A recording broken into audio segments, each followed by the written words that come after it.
Hello, this is Steve Nelson, Science and Operations Officer at the National Weather Service in Peachtree City with your weather briefing for the week of May 23rd. As many of you have heard by now, Moore, Oklahoma was struck by an EF5 tornado on Monday afternoon. Our thoughts and prayers go out to all those affected by this terrible tragedy. Rather than focus on the tornado itself, I wanted to share something new that is really helping people out there.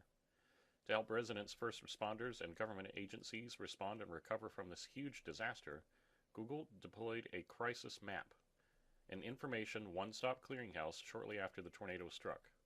The crisis map displays current weather alerts, storm reports, and radar images with high-resolution satellite images of the damage and National Weather Service damage assessment points. Red Cross shelters, school closures, links to official social media sources from government agencies, and traffic layers on roadways are also available. You can also check in to let loved ones know that you're safe. It's great to see this kind of teamwork between the private companies and city and state and federal government agencies. Let's hope we never have to use something like this here, but if it does, we can use tools like this to speed up the recovery process. The Moore tornado really disturbed me personally in a lot of ways.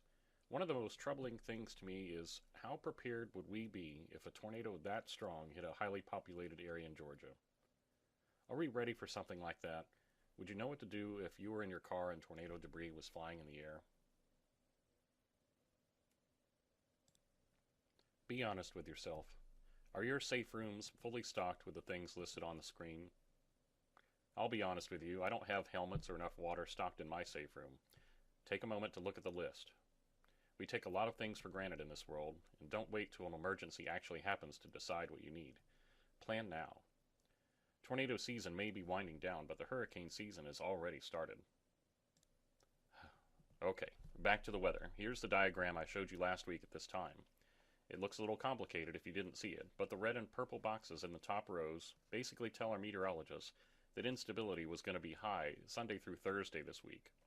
It turned out that forecast was pretty accurate. We did see high instability Sunday through Wednesday this week, and we did see flash flooding and severe storms.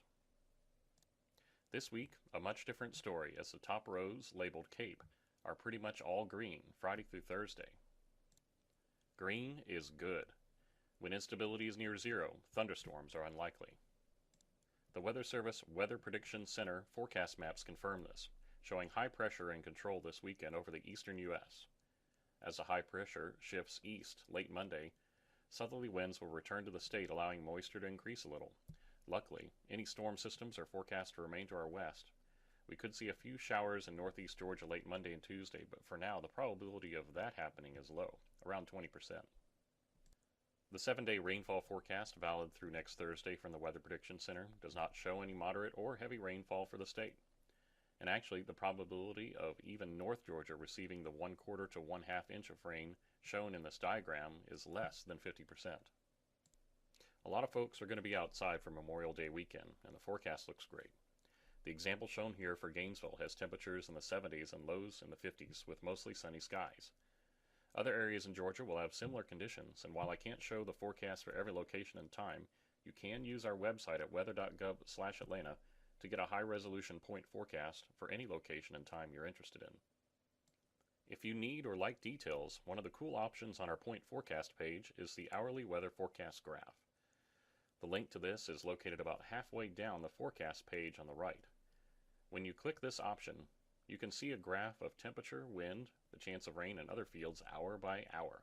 In this example for Gainesville, the hourly forecast for Sunday Memorial Day shows temperatures increasing into the 70s in the daytime with light winds. If you think you could use this forecast display in the future, just bookmark it so you can access it with a single click. So in summary, we're going to see some real nice weather this weekend and next week. Thank goodness. There could be a few showers or maybe even a thunderstorm on Monday or Tuesday over northeast Georgia, but even there, most areas will be dry. Finally, we remember and honor those who fought and died for our country. To the men and women who continue to serve us today, thank you. Have a great weekend, everyone, and stay safe.